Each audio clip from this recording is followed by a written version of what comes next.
You've seen the tweet storms, the leaked graphics, and the so-and-so to this team mockups. It all looks clean and instant. But the truth of WNBA trade talks is messier, slower, and way more strategic than the timeline lets on. The clock is part of the drama. The deadline this season hit at 3 p.m. Eastern on August 7th, and almost every deal you saw in the last hour was the end of a month-long tug-of-war. That's the part teams never show you. The early feelers, the dead air, and then the escalation when time pressure turns small differences into real leverage. Here's the first surprise. In the W, the hard salary cap is not a suggestion.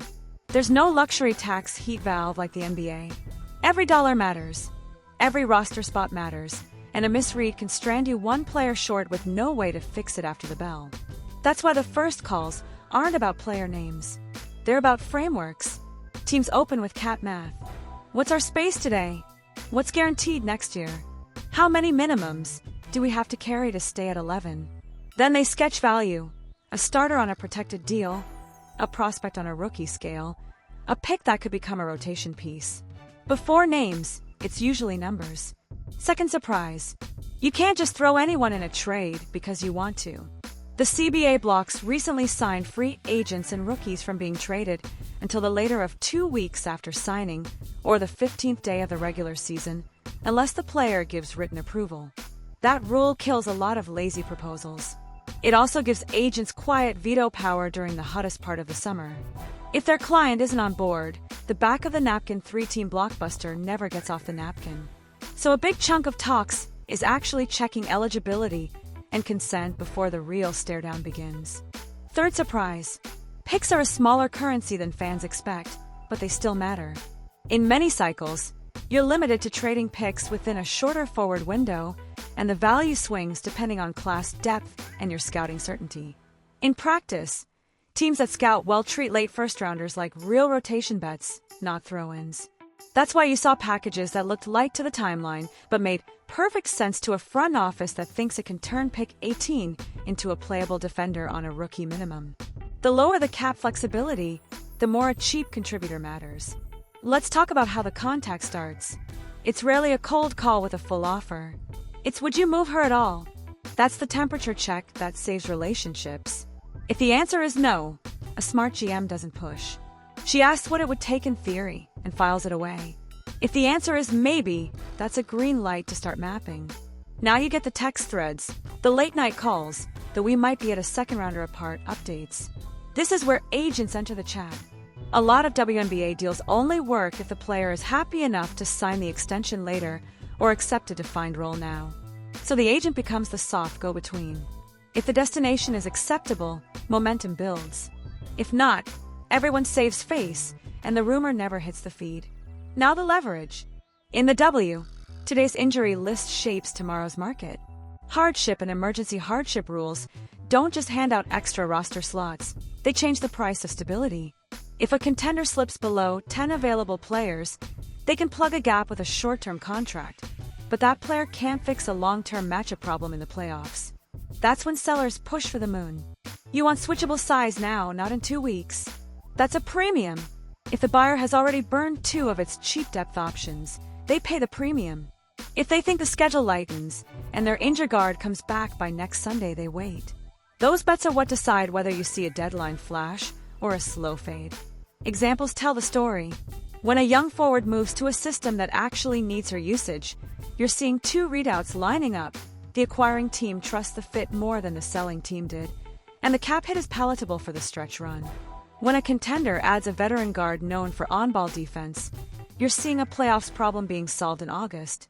That kind of move looks boring until you're watching her pick up full court in Game 4, and the other team's offense melts for 6 minutes. It's less about points per game, and more about playoff value per possession. The player's label matters.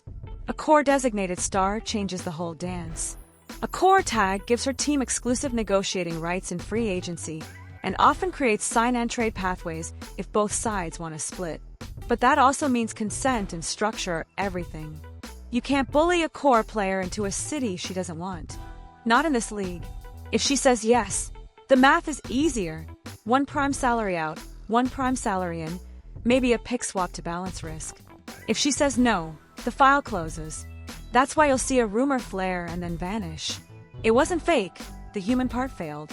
Waivers sit in the background like a tax code. Teams know a mid-season cut hits the wire, clears or gets claimed, and resets someone's depth chart. Those little moves are trade accelerants. If a team you're dealing with just got their 11th body back without spending a pick, your ask probably lost value. If waivers robbed them of a depth piece they planned to keep, your ask probably just gained a second. Front offices track the wire like a stock ticker because the smallest change in roster certainty shifts what a buyer will pay at 2:52 p.m. on deadline day. Media leaks are not random. Early in the week, leaks test the market. Is Team A actually willing to move a favorite? The report plants a flag. If fans explode and the locker room shakes, ownership sometimes cools a GM's appetite to sell. If the room stays calm, the GM keeps pushing. Late leaks build pressure. Another team has put a protected wing on the table. That's a nudge to make you take the original offer before it's gone. Fans see noise. Executives see leverage. And yes, sometimes a leak is just a smokescreen to hide the real target until the call is on the league office line. Let's walk through a clean blueprint from the buyer's side. Step 1.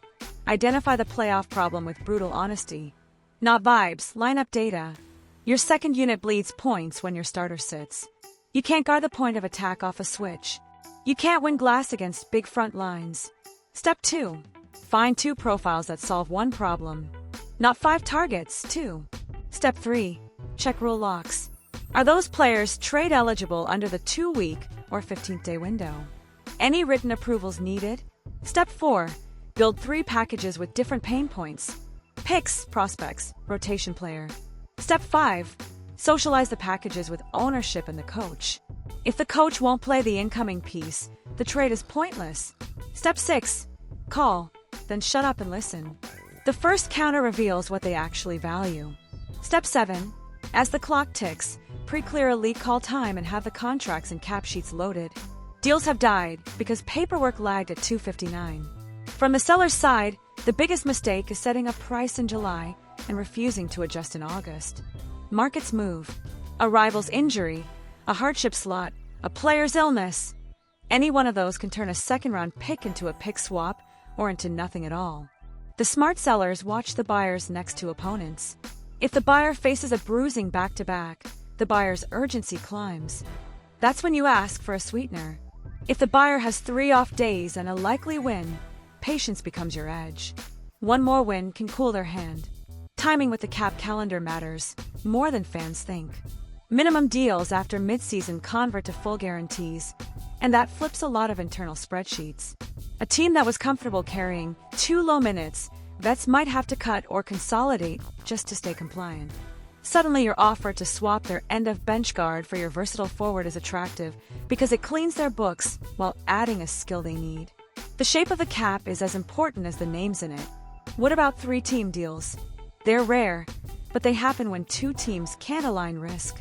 A third team absorbs a contract, sends out a pick, or swaps a role player to smooth the money and the minutes. The trick is sequencing. If any leg relies on a player who still needs written approval, or a team that hasn't cleared a roster spot, the whole thing can freeze. That's why you sometimes see a minor wave happen 30 minutes before a big trade leaks. That wave was the door unlock. Fans love grading winners and losers on day 1. Front offices grade something else, the distance between what they paid and what they needed. Did the buyer fix the exact playoff problem they diagnosed? Did the seller extract assets that match their timeline? If both are true, both sides win. If neither is true, both sides lose, even if Twitter says someone won the press release. Let's address the elephant. Why do WNBA deadlines feel quieter than NBA deadlines? 2 reasons. 1. The hard cap with smaller rosters compresses options. You can't salary match your way into a splash without nicking your depth. 2. Free agency timing and the CBA's trade eligibility window knock out a chunk of names right when fans are watching. That doesn't mean front offices aren't aggressive. It means aggression looks different. It's shopping for a stopper, not a star, or betting on a rookie-scale wing to click in a new scheme. There's also the human side that never trends. A lot of players in this league are on protected contracts because they earn trust, not just points. Moving them means real conversations in a small community. GMs weigh culture and reputation. If you become the team that blindsides vets, you'll pay for it in future negotiations. So the best front offices communicate early and keep their word. If they say, "We won't move you without a call," they mean it. That builds the relationships that make the next hard call possible. Finally, what happens on the trade call? It's not cinematic. It's confirmation. Terms read, cap checked, roster compliance verified, physicals and reporting windows set. If there's a pick swap clause or a conditional upgrade based on standings, it's spelled out, not winked. Once the league office clears it, announcements drop, graphics follow, and everyone pretends it all happened in 15 minutes. It didn't. It was weeks of mapping, hours of silence, and 10 minutes of panic. So what really happens during WNBA trade talks? Numbers set the boundaries. People move the lines. Rules shape the timing. And the clock forces a decision. If a deal looks simple from the outside, that's only because the messy parts were kept off stage. The best GMs make it look easy because they've done the boring work for a month. The worst deals happen when someone skips the boring work and trusts the deadline to save them. The deadline never saves you. It only exposes whether you were ready. If you're watching next season, don't just watch names. Watch the quiet tells. A hardship signing that signals a buyer is getting impatient. A waived vet that clears the spot for a 3-for-2. A leak that reads like a threat, not a report. And when that 259 times stamp hits on your feed, remember, the most important part wasn't the tweet. It was the call you never heard 3 weeks earlier that set the price you're reacting to now. And yes, the CBA talks hanging over the league do matter. If roster limits, guarantees, or trade consent rules shift, the entire trade market will change with them. More consent could slow certain deals, but raise player satisfaction. Higher caps tied to revenue could open the door for bolder midseason swings. Either way, the core of trade talks won't change. It's still about solving tomorrow's problem without breaking today's team. That's the job. That's the game behind the game. So the next time you see a breaking graphic, don't just ask who won the trade. Ask who won the month. Ask who managed their cap, their rules, their relationships, and their time. Because in the W, that's what separates a team that survives the playoffs from a team that only wins deadline day.